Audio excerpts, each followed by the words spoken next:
Quand on a vu cette apparition sur la photo, on a vraiment eu peur. Je sentais qu'il y avait un danger et qu'il ne fallait pas rester là. Cambriolage et son équipe d'élite. C'est la meilleure équipe de vol de banque dans l'histoire du FBI. Il a planifié son coup des mois à l'avance et l'a exécuté à la perfection. Il a éventré une chambre forte bien garnie. C'était un gros coup. Il n'avait jamais croisé une banque contenant autant d'argent. Une fois la poussière retombée, de l'argent et des bijoux d'une valeur de 8 millions de dollars s'étaient volatilisés.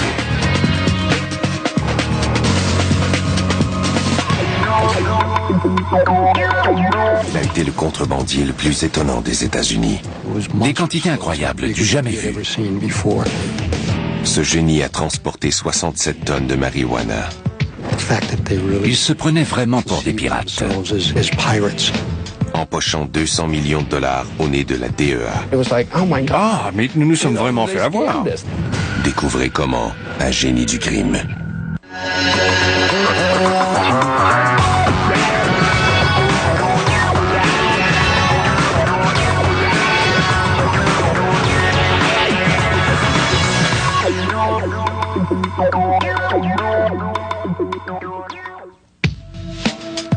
Nous sommes à Laguna Niguel, une communauté du sud de la Californie où vivent des retraités fortunés.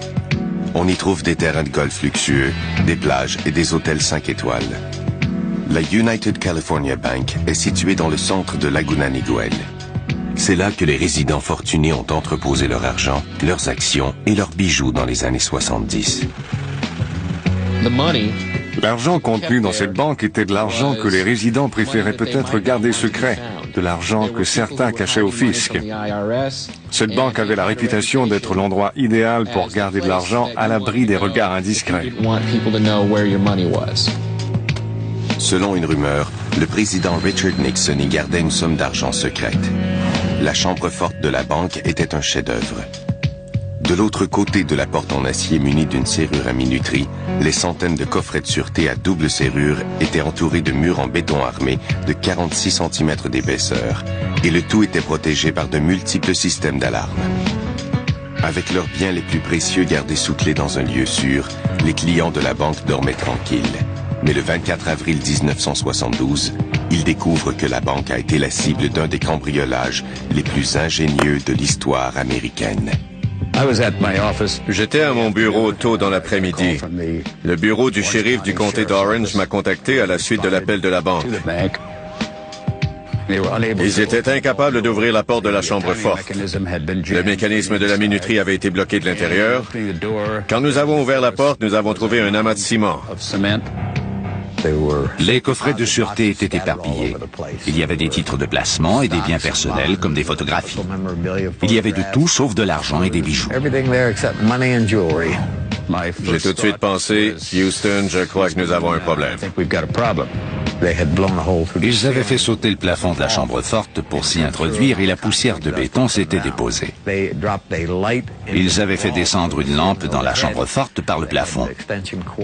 Il y avait des rallonges à l'intérieur. Les outils des voleurs étaient là. Il y avait des contenants de lait qui renfermaient de l'eau et qu'ils avaient probablement utilisés pour refroidir les perceuses. Il y avait un gant de coton et beaucoup de poussière grise. Le voleur avait très bien préparé son coup. Pas de témoins, pas d'empreinte digitale. Les voleurs avaient fait exploser un bloc de béton armé de 46 cm d'épaisseur, s'étaient introduits dans la chambre forte, avaient ouvert 500 coffrets de sûreté blindés et déguerpis avec des millions. Le FBI n'avait rien, aucune indication sur l'auteur de ce genre de crime.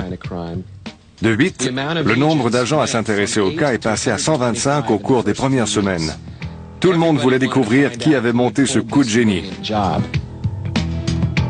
Le cerveau qui a organisé ce vol étonnant s'appelle Emil Dincio, natif de Youngstown, en Ohio.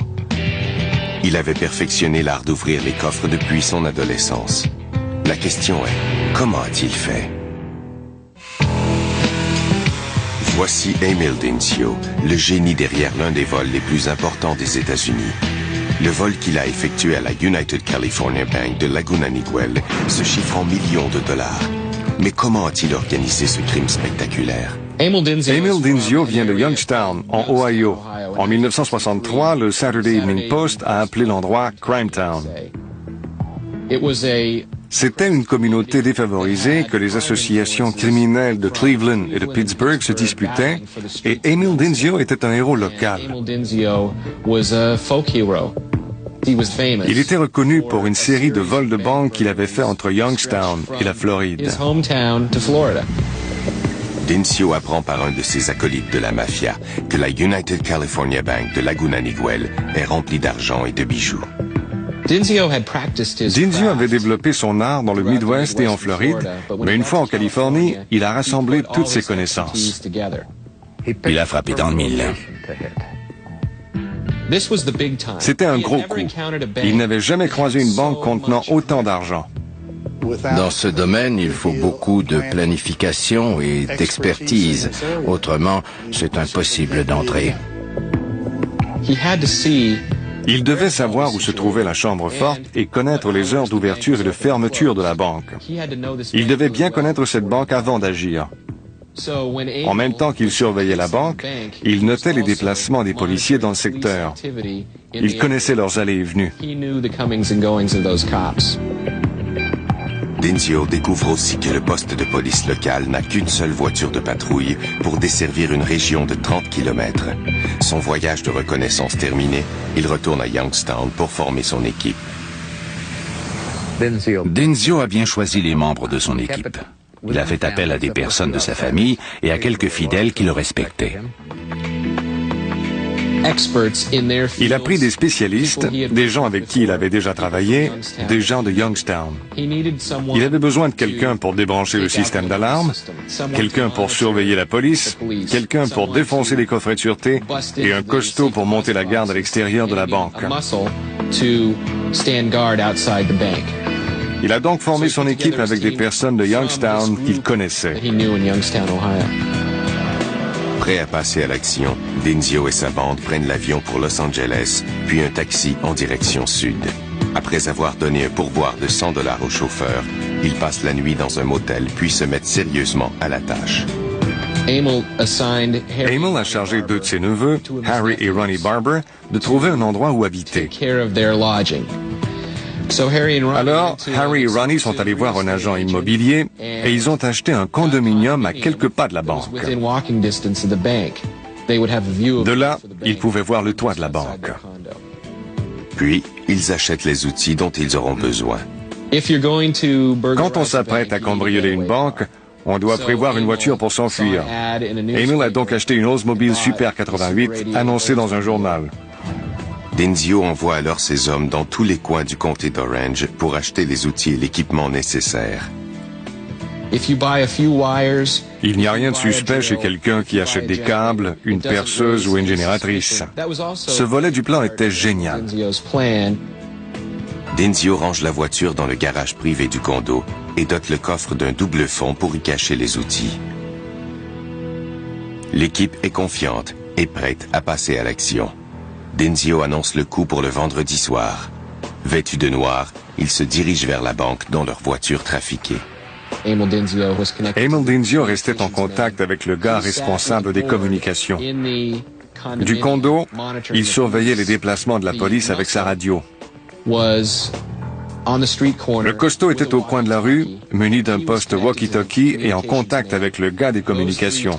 Les trois rapportaient chaque geste qu'il posait. Si la police s'était montrée, ils avaient prévu un signal pour tout arrêter. Dinzio consulte sa liste. 1. Neutraliser le système d'alarme externe. 2. Se brancher au système électrique et percer un trou dans le toit. 3.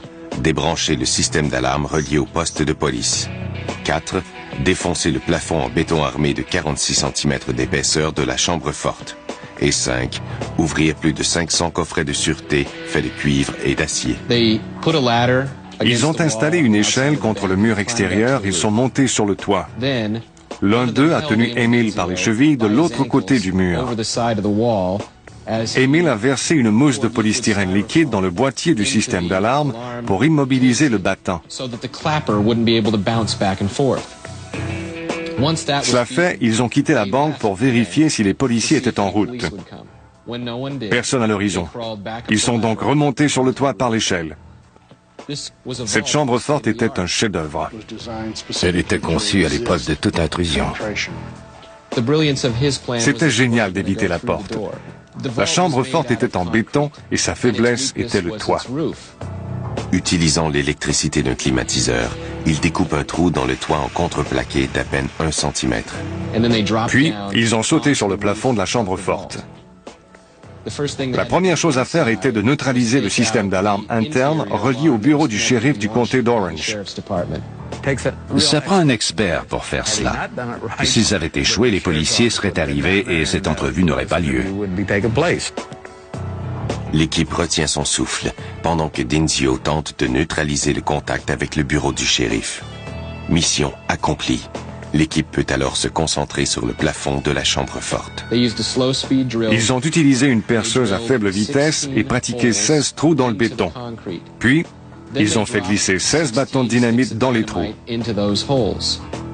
Dehors, 2 membres de la bande remplissent des sacs de toile avec de la terre. Ils ont monté les sacs et les ont empilés sur les trous contenant la dynamite et les détonateurs. Ils ont déclenché le détonateur et l'explosion s'est produite. C'était une énorme explosion, mais les sacs de terre l'ont étouffée et l'explosion s'est transformée en implosion. Ils ont fait sauter le plafond de la chambre et il s'est créé un trou. Le seul problème est que les barres d'armature ont résisté à l'explosion. Mais Dinzio trouve rapidement une solution. Ils ont coupé les barres avec des chalumeaux d'acétylène puis se sont laissés tomber dans la chambre. C'était un véritable fouillis. Il y avait des morceaux de béton et d'acier partout. Un désordre complet. Il y avait de la poussière grise partout. Les hommes sont prêts à s'attaquer au coffret de sûreté. Le compte à rebours est commencé. Avec les coffrets de sûreté, nous avons affaire à 2 serrures. Il faudrait faire preuve d'une force inouïe pour arriver à ouvrir ces coffrets, parce qu'ils sont conçus pour être inviolables. Ils avaient une masse faite sur mesure munie d'un bout qui s'insérait parfaitement dans la serrure de chaque coffret. Ils avaient fabriqué eux-mêmes cet outil sur un tour. Ils perçaient la serrure avec une des masses et frappaient l'autre bout avec une deuxième masse pour forcer le coffret. Il y avait des souvenirs personnels, des cendres d'êtres chers, des mèches de cheveux d'enfants, des photos. Ils ont aussi trouvé des titres de placement, de l'argent et des bijoux, mais il y en avait trop. Ils ont dû partir. Ils se sont servis des sacs de toile pour ramasser leur butin et le sortir de la banque. Ils ont pris tout ce qu'ils ont pu. Ils sont sortis et ont décidé de revenir le lendemain soir.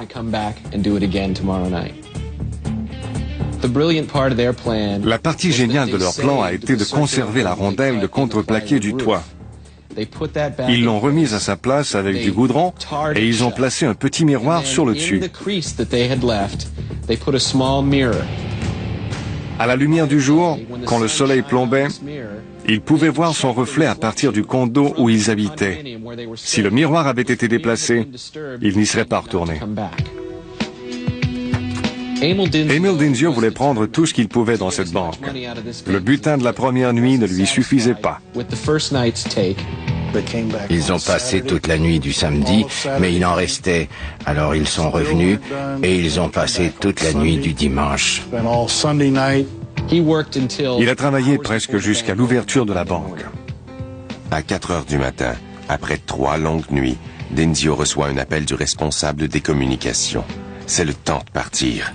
Mais il reste une chose à faire, percer un trou dans le mécanisme d'ouverture de la porte de la chambre forte. Alors, à l'ouverture de la banque, le responsable de la chambre forte a été incapable de faire bouger la serrure.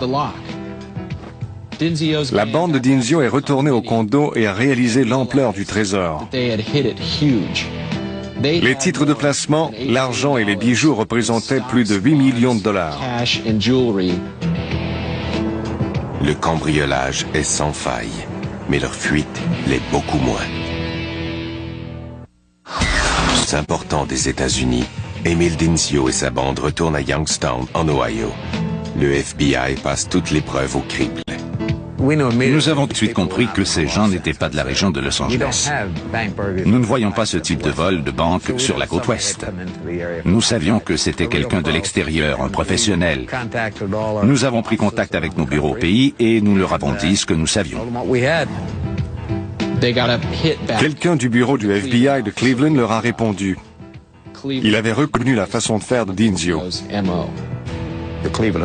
Selon le bureau de Cleveland, c'était sans doute l'œuvre de la bande de Dinzio de Youngstown, en Ohio. Il les soupçonnait d'avoir perpétré d'autres cambriolages très professionnels aux États-Unis.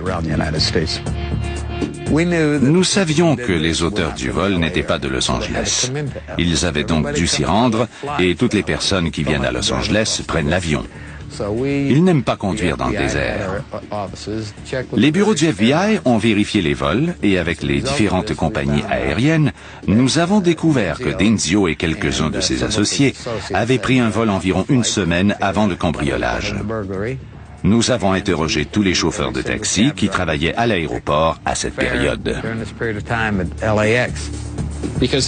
C'était la seule façon de se rendre de l'aéroport de Los Angeles au comté d'Orange. Ils ont trouvé un chauffeur de taxi qui se souvenait d'un groupe de 5 gars et surtout de celui qui lui avait donné un pourboire de $100. Le coupable était Emil Dinzio. Le chauffeur a dit au FBI qu'il les avait conduits à une maison à Southgate, en Californie. Il s'est avéré que cette adresse était celle d'une famille nommée Barber. Viola Barber est la sœur d'Emil Dinzio. Ils se sont renseignés dans le voisinage, se disant que 5 hommes n'auraient pas pu demeurer dans une petite maison de banlieue. Ils ont trouvé un hôtel où ils avaient séjourné et ont vérifié la liste des appels téléphoniques. Le numéro d'un agent immobilier du comté d'Orange figurait sur la liste. Je me suis rendu à l'agence. Je me suis identifié et en quelques minutes, j'ai obtenu l'adresse d'un condominium enregistré sous le nom de Barber. L'agent immobilier était celui qui leur avait vendu le condo sur le terrain de golf, tout près de la banque. Nous avons fouillé le condo. Il avait manifestement été nettoyé. Ils avaient utilisé un poli à meubles, un poli résistant pour éliminer toutes les empreintes digitales. Ils ont été brillants. L'endroit était impeccable. Les murs avaient été lavés. Les tapis avaient été nettoyés. Tout était d'une propreté maniaque. Les agents du FBI étaient sûrs de ne trouver aucune piste. Mais comme ils quittaient le condo, un des agents a ouvert le lave-vaisselle. Ils avaient oublié de le mettre en marche. Leurs empreintes digitales se trouvaient à l'intérieur du lave-vaisselle. Et ces empreintes ont confirmé la présence de 7 gars de Youngstown, en Ohio, dans le sud de la Californie, et dans un condo situé à quelques pas de la banque. Un autre numéro sur la liste des appels faits à partir de l'hôtel les a conduits à la résidence d'un certain Early Dawson. Les agents du FBI interrogent un ex-marine nommé Early Dawson et lui montrent des photos de Dinzio et de sa bande. Il a pris une photo de Charles Mulligan disant que c'était un de ses bons amis. Il avait grandi avec lui à Youngstown. Puis, il a touché la photo de Dinzio et a dit « Ces gens sont venus chez moi ». Mais Dawson a une autre surprise pour le FBI. Il leur apprend que Dinzio et Mulligan ont laissé leur voiture dans son garage. Elle est toujours là. Il me répond que oui et qu'il ne peut pas garer sa voiture parce que c'est un garage simple. Frank Kelly a obtenu un mandat de perquisition. Je savais que nous tenions quelque chose parce que je me souvenais d'avoir vu de la poussière grise sur la banquette arrière. Et c'était le même genre de poussière que celle de la chambre forte.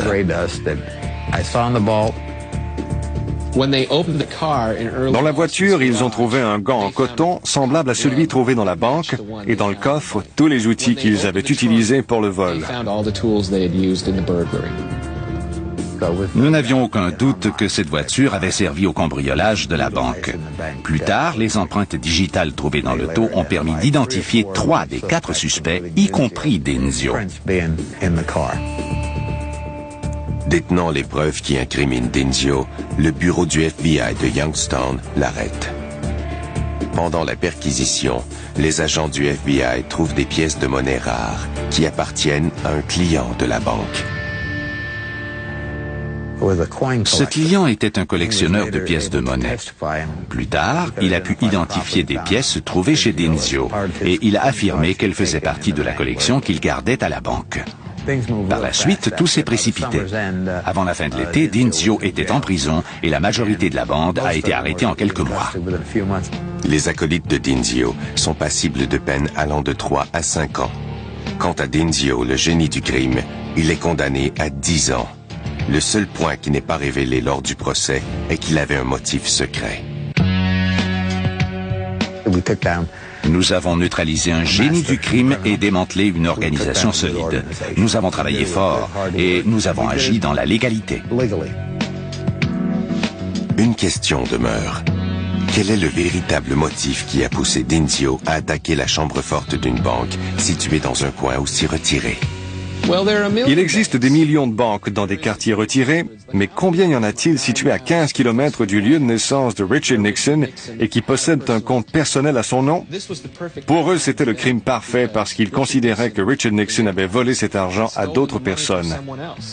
Ils croyaient trouver un coffret de sûreté contenant 30 millions de dollars. C'est pour cette raison qu'ils y sont retournés. Ils cherchaient le gros filon.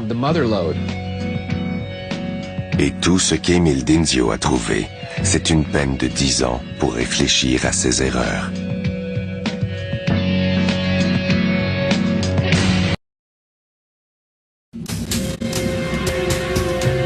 Un génie dérobe plus d'1 million de dollars dans une chambre forte imprenable sans laisser de traces. Les agents du FBI sont tout simplement sidérés par la complexité et l'ingéniosité du plan. Il a dû planifier son coup pendant 4 ou 5 ans. Cette affaire était superbe, rien n'y manquait, c'était le crime parfait. Il lui a fallu toute la nuit pour découper 150 serrures à barillet et cambrioler 75 coffrets de sûreté. C'est le genre de crime qu'on ne voit qu'une fois.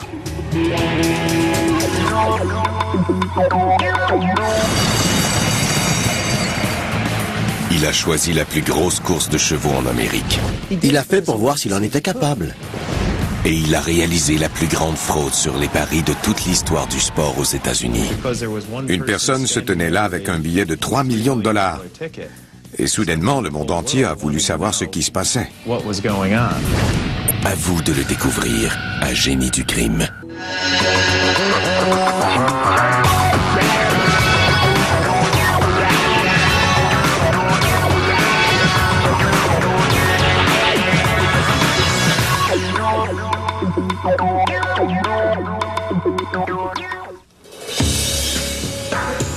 Barrington est une banlieue tranquille et cossue au nord-ouest de Chicago.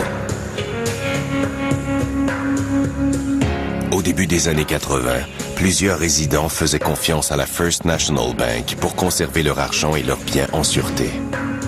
Mais tout allait changer le samedi 11 avril 1981. Comme tous les samedis après-midi, le personnel de la banque avait verrouillé la chambre forte pour le week-end. Pour verrouiller la chambre forte, les employés doivent calculer le délai entre le moment de sa fermeture et le moment où ils prévoient la rouvrir. Une fois les portes fermées, personne ne peut pénétrer dans la chambre forte à partir de l'extérieur. À la First National Bank de Barrington, la serrure minuterie de la chambre forte était programmée pour permettre l'ouverture à 7h30 le lundi matin. Mais ce fameux lundi, une bien mauvaise surprise attendait les clients et le personnel de la banque. Quand la préposée est entrée dans la chambre forte avec une cliente, tout semblait normal.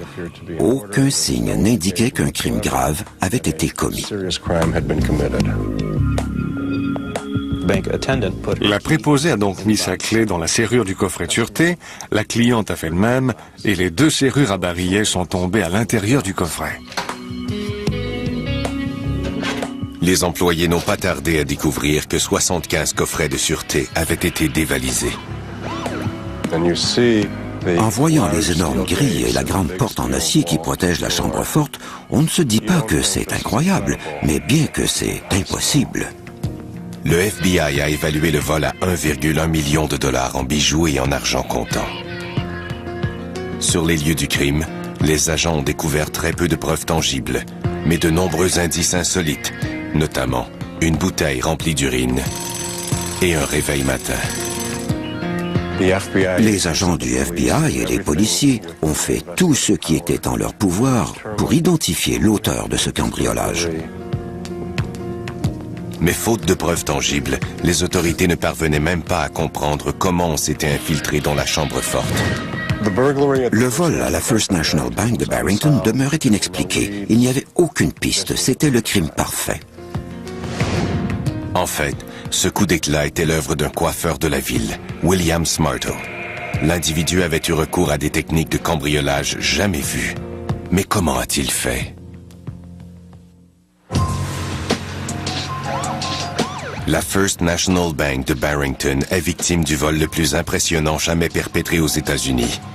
La perte s'élève à 1,1 million de dollars en argent et en bijoux, et les autorités ne se doutent pas un instant qu'ils ont affaire à un coiffeur de la région, William Smarto. William Smarto était coiffeur le jour et voleur de banque les fins de semaine. Il était sans doute le plus brillant cambrioleur du pays. C'était un coiffeur bien établi, un homme très intelligent. J'imagine que son métier ne le stimulait pas assez, alors il a conçu ce plan pour dévaliser les coffrets de la banque. Pour commencer, Smarto demande l'aide de son frère Vincent afin d'identifier les cibles potentielles. Ils cherchaient une banque située dans un quartier riche où ils auraient des chances de trouver beaucoup d'or, de bijoux et d'argent comptant dans les coffres. La First National Bank de Barrington répond exactement à leurs critères. Pour Smarto, la prochaine étape consiste à se familiariser avec la routine du personnel. C'était un homme sympathique. Il se pointait, discutait avec les employés de la banque et les mettait à l'aise. Il venait souvent, les gens commençaient à bien le connaître. Son frère et lui avaient loué un coffret sous un faux nom à la Barrington Bank. Ils entraient tous les deux dans la chambre forte, jasaient avec les préposés, observaient à quel moment ils prenaient leur pause et notait les heures où la chambre était déserte. Pendant que son frère flirte avec une préposée, Smarto s'assure qu'il peut sortir de la chambre forte sans attirer l'attention. Il s'aperçoit que seuls les gens qui entrent dans la chambre forte sont surveillés, pas ceux qui en sortent. L'astuce de M. Smarto, c'était d'aborder les choses sous un angle humain, ce qui est tout à fait inhabituel chez un cambrioleur ordinaire. Pour que son plan fonctionne comme prévu, Smarto doit trouver une manière de dissimuler dans la chambre forte les outils dont il aura besoin pour le vol. Il décide donc de les cacher dans les coffrets qu'il a loués. C'est ainsi qu'il a accumulé un à un les outils nécessaires à son plan. Il a dû procéder un outil à la fois. Lorsque les outils et l'équipement commencent à prendre trop de place, Smarto trouve une autre solution. Son modus operandi consistait à dire aux gens qu'il faisait le commerce d'objets d'art pour pouvoir apporter de gros paquets.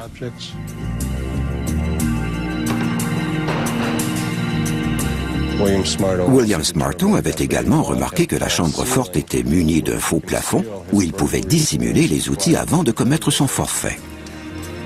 Smarto utilise une planche de contreplaqué en guise de tablette pour déposer le reste de son équipement.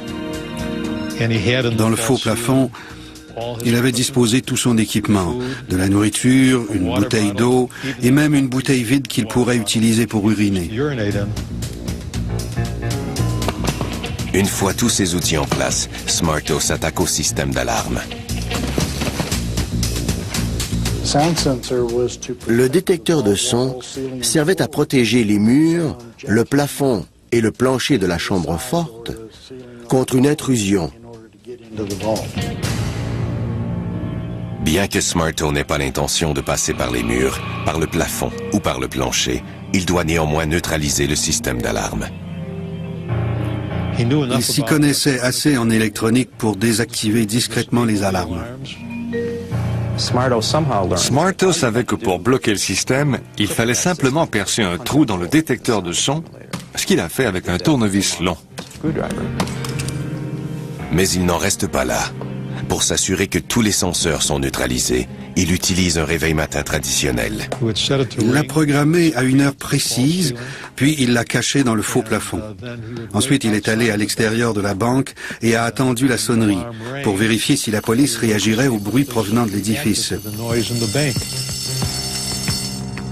S'il avait bien désactivé le système d'alarme, il n'y aurait aucune réaction. La police est venue, mais ne remarquant rien d'anormal, elle est repartie. Une fois toutes les alarmes hors d'état, Smarto est prêt. Mais comment arrive-t-il à pénétrer dans la chambre forte à la vue de tous? C'est ici qu'il utilise pleinement son génie. S'il a choisi la Barrington Bank, c'est principalement parce qu'il pouvait s'y faire disparaître. Il leur fallait une banque qui offrirait un angle mort, par exemple un endroit où deux rangées de coffrets se rencontrent et créent un espace où se cacher, dans l'angle des murs. À l'arrière du point de rencontre des rangées de coffrets se trouvait un recoin d'environ 60 cm par 60 cm.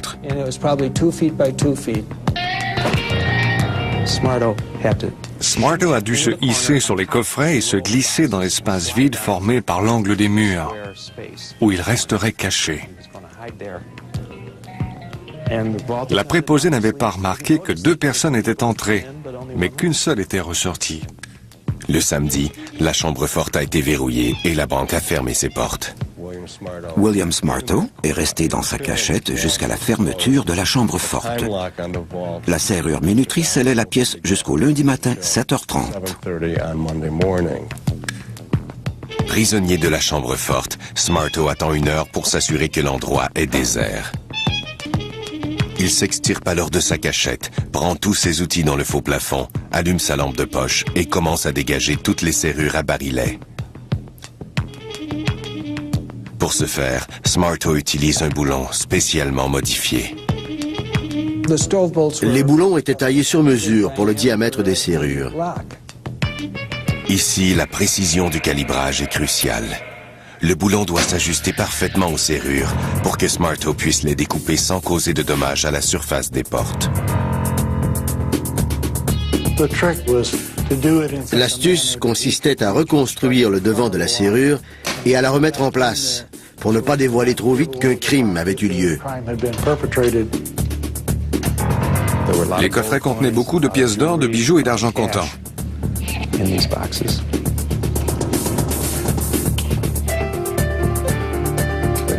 Physiquement, ça a dû être très difficile de découper toutes ces serrures à l'aide d'un marteau et d'un burin. Il y en avait 150. Et il faut frapper très fort pour y arriver. Le travail demande beaucoup de sang-froid, car tout dommage matériel peut signifier un échec. Chaque minute est comptée, mais Smarto prend des pauses pour manger et trouve même le temps de faire la charité. Il s'est créé un personnage de Robin des Bois. D'après le contenu des coffrets, il croyait pouvoir déterminer s'il s'agissait de registres d'hypothèque ou de paiement de scolarité, ou si certaines personnes étaient un peu à court. Il a donc transféré d'un coffret à un autre certains biens qu'il ne pouvait emporter. Il a passé beaucoup de temps à tout remettre en état. Dans chaque cas, il devait ramasser les copeaux de métal tombés par terre, retirer le contenu du coffret et tout remettre en place pour que ça ait l'air normal. Il a réalisé un travail considérable et extrêmement minutieux. Tout ce qu'il défaisait devait être refait, parce qu'il ne voulait pas que sa présence soit repérée le matin suivant quand on ouvrirait la chambre forte. Le lundi matin, après avoir dévalisé 75 coffrets, Smarto n'a que quelques minutes pour s'assurer que la pièce est en parfait état. Il a remis tous ses outils dans le faux plafond, puis est retourné dans le coin. Le plus prodigieux, c'est la manière dont il est sorti le lundi suivant. Ce matin-là, la banque ouvre ses portes et la préposée déverrouille la chambre forte. Une fois la combinaison entrée, il faut tirer la poignée pour ouvrir la porte de la chambre forte. Tout semble normal. Smarto utilise un miroir de dentiste pour surveiller la salle. Une fois la préposée partie, il sort à son tour, déguisé en ouvrier. Il a sans doute eu cette idée parce que des travaux de construction étaient en cours à la banque. Il s'est donc procuré des vêtements comme ceux des ouvriers. Il est sorti de la chambre forte avec son butin, puis il a franchi la porte de la banque sans attirer l'attention. Le lundi matin, Vincent est venu le chercher. Mais son butin est tellement considérable qu'il ne peut tout emporter d'un seul coup. Après avoir transporté les 2 premiers sacs dans la voiture, il retourne dans la banque pour prendre les 2 autres. William Smarto a raflé plus d'1 million de dollars dans le vol de banque le plus astucieux et le plus original jamais vu aux États-Unis. Sa seule faiblesse, la méthode était peut-être trop singulière. William Smarto a réussi le cambriolage le plus impressionnant de l'histoire des États-Unis et avec 1,1 million de dollars en argent et en bijoux.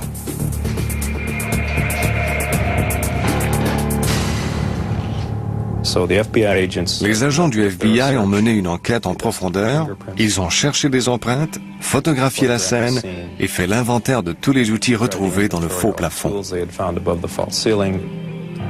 Les agents du FBI étaient carrément stupéfaits devant la complexité de l'opération et l'intelligence du cambrioleur. Le réveil matin nous a laissé perplexes un certain temps, puis nous avons compris comment fonctionnaient les détecteurs de son et comment ils avaient été désactivés. Puis, l'enquête a révélé qu'un trou avait été percé dans chaque accumulateur. Le FBI a conclu que ce vol avait été planifié de longue date par des individus qui avaient loué des coffrets à la banque. Ces personnes avaient fréquenté l'établissement avant de commettre leur crime. Nous savions qu'il avait un coffret bancaire à Barrington et qu'il utilisait un pseudonyme, Zito. Le FBI a examiné les cartes de signature de la First National Bank de Barrington et a déterminé que toutes, sauf 2, étaient authentiques. Mais même avec cet indice, l'enquête ne menait nulle part. C'était une affaire non classée, un crime non résolu. C'est très fréquent. Il faut simplement attendre une brèche. C'est ce qui arrive 1 an plus tard dans une autre banque, dans une autre banlieue cossue de Chicago. William Smarto s'est fait prendre de façon presque comique. Un jour, à la banque de Lake Forest, un client âgé est entré dans la toilette des hommes. Pendant qu'il était là, une tuile est tombée du plafond. Un gardien a donc pris une échelle pour aller voir là-haut. En promenant le faisceau de sa lampe dans le faux plafond, il a aperçu une jambe qui bougeait. Des policiers ont été appelés sur les lieux. Ils ont extirpé Smarto du plafond et l'ont arrêté. C'était bel et bien William Smarto, caché dans le faux plafond au-dessus de la toilette des hommes, juste à côté de la chambre forte. Les agents ont fouillé cette pièce et, toujours dans le faux plafond, ils ont trouvé du matériel et des outils très semblables à ceux qui avaient été découverts à la banque de Barrington. Les autorités reprennent l'enquête et mettent au jour de nouvelles preuves. Tout porte à croire que Smarto est bien plus qu'un simple coiffeur. L'escouade du FBI procède par recoupement. Ils avaient enquêté partout pour trouver des procédés semblables. Ils ont découvert un incident survenu dans une autre banlieue de Chicago, où le gardien d'une banque avait intercepté un homme qui tentait de s'introduire dans la chambre forte. Smarto, avec l'aplomb qu'on lui connaît, a regardé le gardien dans les yeux et lui a dit « Lorsque j'aurai terminé, j'espère que quelqu'un nettoiera tout ça. » Puis Smarto n'a pris aucune chance. Il a rassemblé ses affaires et sorti le plus vite possible. Mais évidemment, le gardien l'a ensuite reconnu. Les policiers fouillent la banque et découvrent un réveil matin dissimulé dans le faux plafond de la chambre forte. En s'appuyant sur l'identification par témoin oculaire et sur le fait que la même méthode a été utilisée dans 3 autres banques de la région, les autorités accusent Smarto du cambriolage de Barrington. Le profil unique de ces crimes nous a finalement aidés parce que le style de William Smarto ne pouvait être imité à ce point. Il devenait clair que tout ça était l'œuvre d'une seule personne. William Smarto est reconnu coupable et condamné à une peine de 20 ans. Son frère n'a jamais subi de procès à cause de son état de santé. Après son procès, j'ai dit à William Smarto que s'il rendait les biens qu'il avait volés, j'envisagerais une réduction de sa peine. Mais il s'entêtait à se déclarer innocent et bien sûr, il n'avait aucun butin à nous remettre.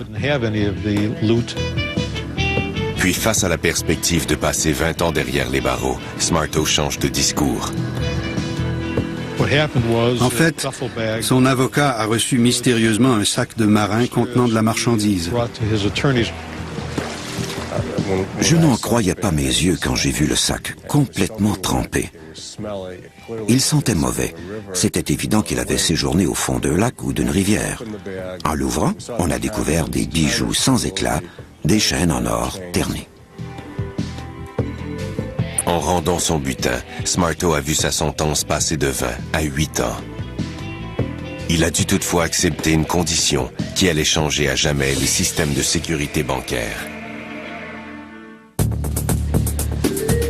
En effet, comme le prodigieux cambriolage de Smarto avait su exploiter les failles des chambres fortes, le juge l'engage pour en améliorer la sécurité.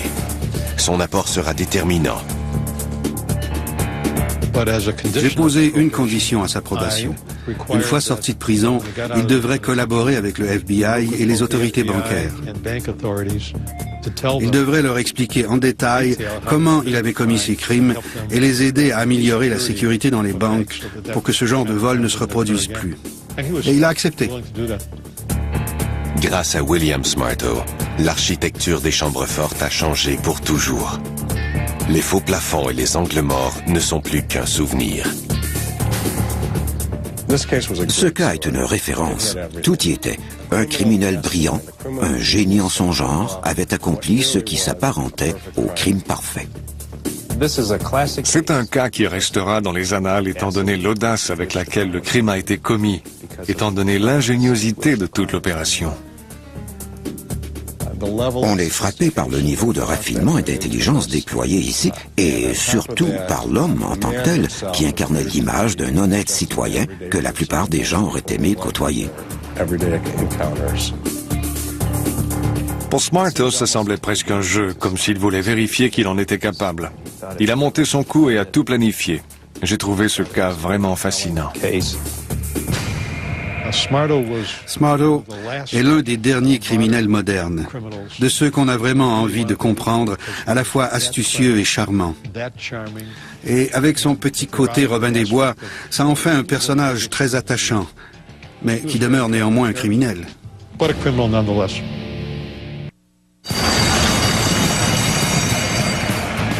Il a choisi la plus grosse course de chevaux en Amérique. Il l'a fait pour voir s'il en était capable. Et il a réalisé la plus grande fraude sur les paris de toute l'histoire du sport aux États-Unis. Une personne se tenait là avec un billet de 3 millions de dollars. Et soudainement, le monde entier a voulu savoir ce qui se passait. À Génie du crime, au retour de la pause. Seabiscuit, Seattle Slew, Northern Dancer. Les Américains sont friands des courses de chevaux. C'est le sport le plus regardé aux États-Unis, juste après le baseball. Les gens ne font pas que regarder les courses. Chaque année, ce sont 14 milliards de dollars qui sont joués dans les courses de chevaux en Amérique. Il y a plusieurs années, les paris se faisaient directement à l'hippodrome. On se rendait à un guichet, on faisait son pari, on prenait son billet et on attendait les résultats. Si votre cheval gagnait, vous retourniez simplement au guichet pour encaisser votre gain. À l'ère de l'informatique, le frisson du pari n'est plus qu'à un clic de souris. Qu'ils parient à la maison ou sur place, tous les joueurs veulent la garantie d'un système honnête. Les paris sont donc minutieusement réglementés et il est pratiquement impossible de fausser une course. On observe attentivement les jockeys pour détecter tout signe de collusion. On teste les chevaux pour déceler des substances qui améliorent la performance. Et quiconque est pris à tricher est banni à vie. Dans le monde des courses de pur sang, des millions de dollars sont en jeu. La Coupe Breeder est avec la Triple Couronne l'une des courses les plus importantes en Amérique. Les meilleurs chevaux, les meilleurs entraîneurs y prennent part. On mise beaucoup d'argent à la Coupe Breeder, un peu comme au US Open de golf ou encore à la Série mondiale. C'est un grand jour. Prenant la chance de rafler des millions, des gens de partout dans le monde misent leurs économies. Des mises totalisant des millions déferlent des quatre coins du pays. Le jour de la Coupe Breeder 2002, un joueur défie le hasard et rafle à lui seul tous les millions du gros lot du Pick Six. Les chances d'accomplir cet exploit étaient extrêmement faibles. Normalement, personne n'aurait pu gagner ce lot. En fait, personne n'avait jamais réussi à choisir 5 courses gagnantes sur 6. Lorsque ça s'est produit, le billet gagnant valait 3 millions de dollars. Mais personne ne savait encore que ce gain était tout sauf chanceux. C'était plutôt le résultat d'un plan élaboré par un grand criminel, l'affaire d'une fraction de seconde. Avec un gain de 3 millions de dollars, c'était de loin le plus grand scandale de paris illégal du dernier siècle. Les policiers et les spécialistes des courses n'avaient jamais rien vu de tel. Ça a été un vrai choc pour le système de course aux États-Unis. Chris Harn, un génie du crime, a trouvé comment convertir des probabilités de 1 million contre 1 en 3 millions de dollars assurés. Mais comment a-t-il fait? Le 24 octobre 2002, Chris Harn secoue fortement l'univers des courses de chevaux lorsqu'il fausse les paris à la Coupe Breeder et remporte le gros lot de 3 millions de dollars. Armé d'un diplôme en programmation informatique, Chris Harn est engagé par Autotoot Systems à Newark, dans le Delaware. Autotoot est l'entreprise qui s'occupe du système informatique par lequel transitent des milliards de dollars de paris. Harn grimpe rapidement les échelons et devient ce qu'on appelle un super utilisateur. Chris Harn était programmeur senior. Avec seulement 5 ou 6 autres employés, il avait accès à des fonctions de programmation avancées. L'un des membres de Autotoot m'a dit « Ce qu'un bon programmeur peut faire relève parfois de l'art. » Et Chris Harn était un virtuose de nos systèmes. Ancré dans la routine de 9 à 5, Harn découvre un fichier contenant des centaines de milliers de dollars de lots jamais réclamés. Harn imagine rapidement une manière d'accéder à ces lots. Pour ne pas être retracé, il travaille tard le soir à la création d'un programme qu'il appelle ZDE et s'en sert pour repérer tous les billets gagnants de moins de 1500 dollars. Il sait que des sommes plus importantes risquent d'attirer l'attention de l'IRS. Il crée des duplicata des billets avec des codes à barres et des numéros de série. Chez Autotoot, ils utilisent parfois un billet d'essai pour vérifier le fonctionnement des machines. Les billets d'essai ressemblent aux billets authentiques, mais n'ont pas d'identification spécifique. Harn trafique donc le système pour copier les numéros de série des billets gagnants sur les billets d'essai. Il finit par avoir en main une liasse de billets valant des milliers de dollars. Mais encore faut-il les encaisser. L'obstacle majeur à l'encaissement des billets d'essai, c'était d'aller dans un hippodrome. L'industrie des courses de chevaux est un petit univers, tout le monde se connaît, et Harn n'avait pas le droit de parier. De toute façon, on l'aurait reconnu parce qu'il s'est rendu dans presque tous les hippodromes où il avait fait du soutien informatique. Harn doit faire appel à une personne de confiance pour aller encaisser les billets. Il se tourne vers un ancien camarade d'université au chômage, Glenn Da Silva, membre de sa confrérie. Harn le convainc d'être son complice pour faire de l'argent sans effort. Harn remet une pile de billets à Da Silva, qui doit simplement se rendre dans un hippodrome et échanger les billets dans un guichet Stam entièrement automatisé. Mais ce type de guichet ne donne pas l'argent directement. Il émet un coupon qu'il faut ensuite aller échanger auprès d'un caissier. Il a donc inséré les billets dans le guichet, qui les a reconnus comme gagnants grâce au code à barres, et a émis un coupon montant du gain. Da Silva a encaissé le tout. Et voilà. On croit que Hearn et Da Silva ont empoché environ 80 000 $. Même si l'arnaque est payante, Hearn est conscient des risques. Si les détenteurs des vrais billets s'étaient plaints de ne pas pouvoir encaisser leurs gains, quelqu'un quelque part aurait demandé une enquête. Hearn cherche alors une fraude plus lucrative qu'il réalisera une seule fois avant de décamper. Il choisit le plus grand événement hippique, la Coupe Breeder. La Coupe Breeder est la pièce maîtresse de la saison d'automne. Les meilleurs chevaux y sont réunis. Chaque automne, des milliers de personnes s'agglutinent au guichet pour parier sur les meilleurs pur sang du pays. La Coupe Breeder attire un public considérable à l'hippodrome, sans compter tous les téléspectateurs. C'est l'une des journées où on parie le plus. Hearn a choisi de s'attaquer au Pick Six. Pour rafler le gros lot du Pick Six à la Coupe Breeder, un joueur doit sélectionner le cheval gagnant de chacune des 6 courses. Il peut raisonnablement espérer un magot dans les 6 chiffres. Le défi de Hearn consiste à trouver une façon de gagner les 6 courses. Hearn connaissait le système Autotoot à fond et avait eu le temps d'en apprendre long sur l'industrie des paris et surtout sur ses failles. Il les avait bien étudiées. Hearn détecte un défaut dans le système Autotoot. Le jour J, les paris passent par des concentrateurs informatiques de paris à distance, disséminés aux 4 coins du pays.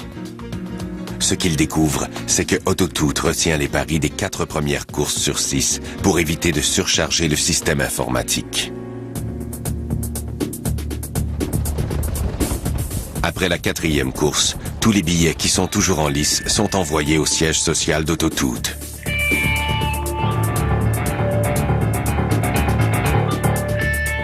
Mais Hearn remarque qu'il y a un délai de 30 minutes avant l'envoi de ses billets. C'est précisément l'ouverture qu'il cherchait. Il doit maintenant trouver le moyen de revenir en arrière pour modifier ses 4 premiers paris. Si quelqu'un modifie les données avant la fin de la course déterminante, sans que personne ne s'en aperçoive, il pourra peut-être réussir à changer ses paris et remporter le gros lot. Mais Hearn doit d'abord trouver un endroit où engager son pari pour que personne ne puisse remonter jusqu'à lui. En analysant les divers comptoirs de paris hors course, il en découvre un dans le nord de l'État de New York qui permet de miser sans avoir à se présenter en personne pour ouvrir un compte. C'est pourquoi il a choisi ce comptoir pour engager son pari. La plupart des concentrateurs de paris à distance disposent d'un fichier qui archive les transactions et il aurait laissé des traces. Mais le comptoir de Catskill n'a pas ce type de fichier. Il était déjà allé à Catskill et il savait que la technologie était dépassée. C'était un endroit assez glauque. L'autre aspect qui distinguait le comptoir de Catskill, c'est qu'il traitait un volume relativement peu élevé de paris. Moins il y aurait de paris enregistrés dans le système, plus Hearn pourrait localiser le sien rapidement et le modifier.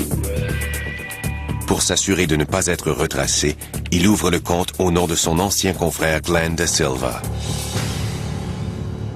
Hearn est prêt à faire un essai.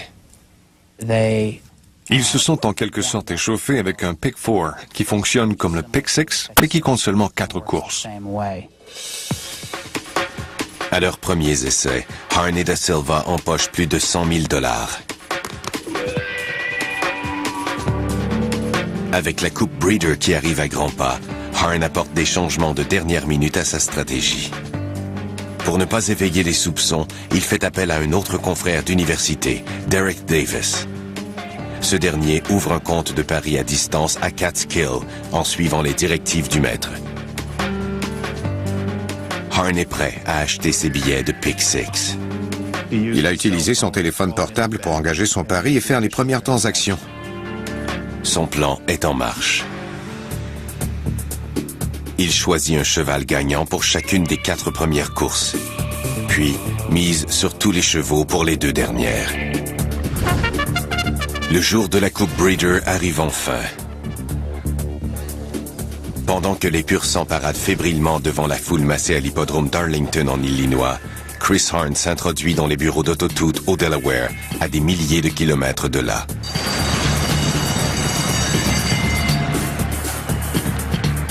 Dès le départ des premiers chevaux, Harn entre dans la course.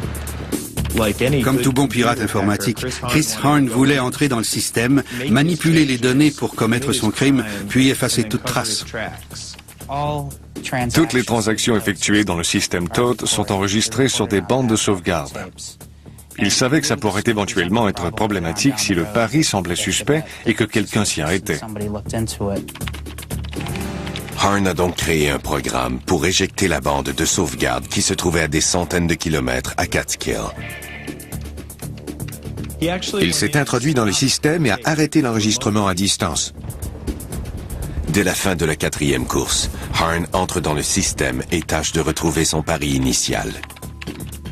Pour identifier le pari dans le système, Chris Harn a utilisé un logiciel qui fonctionne un peu comme un renifleur. Les pirates utilisent ces logiciels pour saisir des données en transit sur un réseau informatique. C'est comparable à l'écoute téléphonique. Dans une course contre la montre, Harn repère son pari et le modifie en fonction des chevaux gagnants. Puis il appelle au comptoir de Catskill. Il dit au technicien qu'il a accidentellement éjecté la bande de sauvegarde en faisant un entretien de routine et lui demande de la remettre en marche. Il ne lui reste plus qu'à gagner les 2 dernières courses. Harn a commis son crime après la 4e course, pour pouvoir entrer les noms des gagnants des 4 premières courses. Pour la 5e et la 6e, il a simplement sélectionné tous les chevaux, s'assurant ainsi la victoire. Peu importe ce qui arrive maintenant, Harn raflera le gros lot. Le seul problème, c'est que son gain s'avère trop important.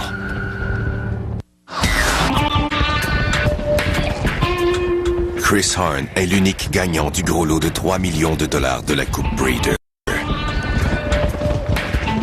Mais lorsque, contre toute attente, le coureur Valpony remporte la victoire à 43 contre 1, Harn sait qu'il aura des ennuis. Lorsque Valpony remporte la course, le pari de Harn est déjà enregistré. Il ne peut plus le retirer.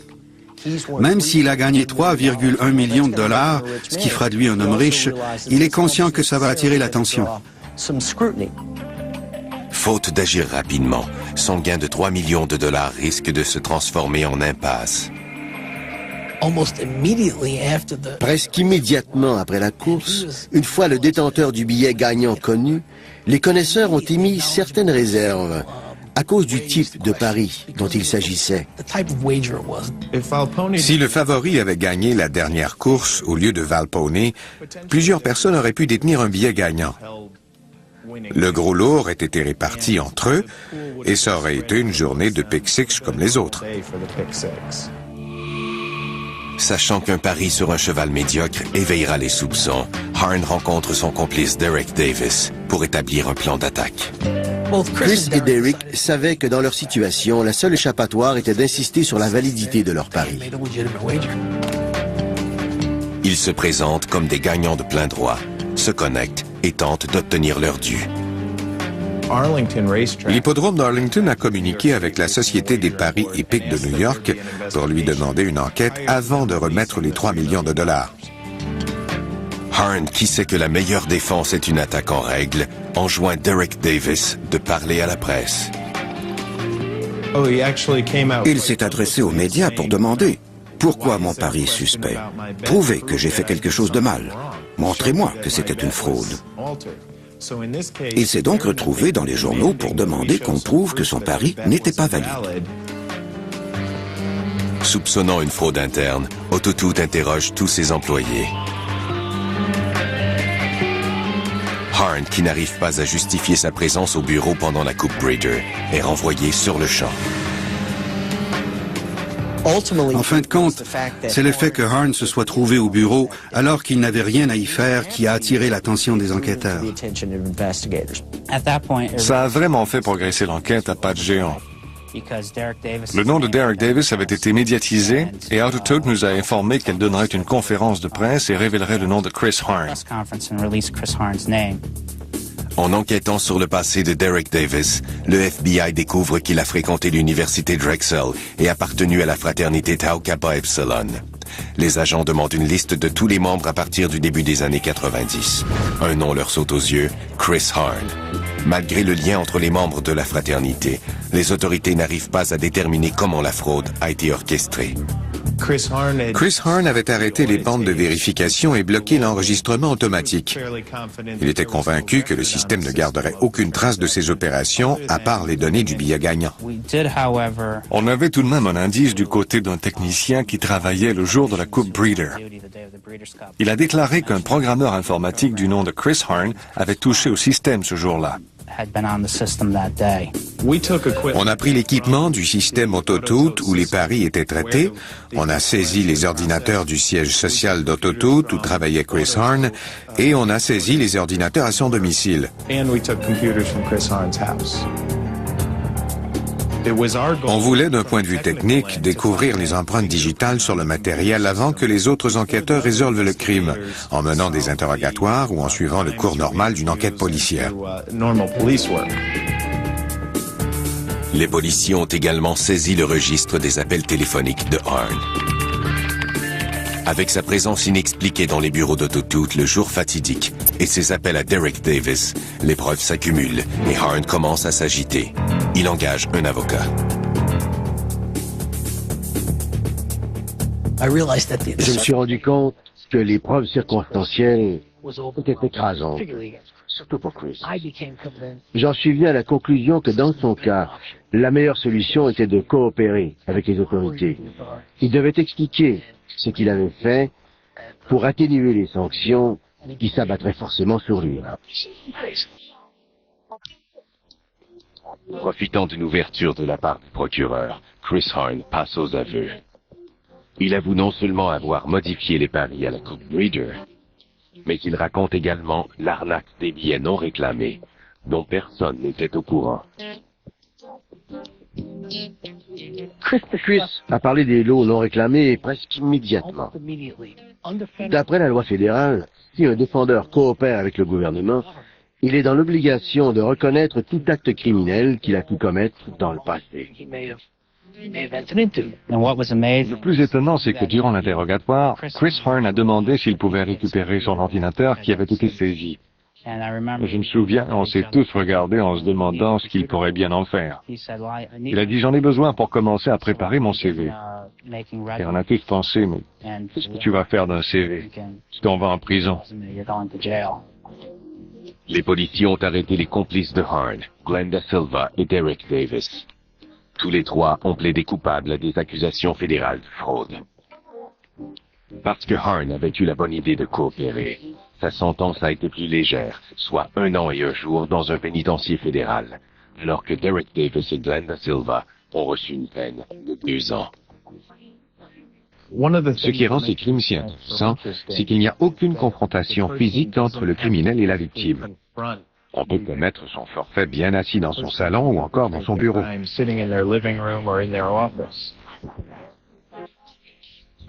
Des gens qui normalement ne se seraient pas mouillés dans de telles activités deviennent des criminels simplement parce que l'occasion se présente. Le cerveau derrière cette opération est sans conteste Chris Harn. Il avait les compétences, mais aussi les moyens pour accomplir son forfait. Vous savez, on dit qu'on escalade le mont Everest parce qu'il est là. Il y a un peu de ça dans ce qu'il a fait. C'est simplement un homme brillant qui se croyait plus fort que le système. Il a oublié que même s'il pouvait maîtriser son ordinateur, il n'était pas maître des chevaux. Ironiquement, c'est la victoire d'un piètre coureur qui a fini par le perdre.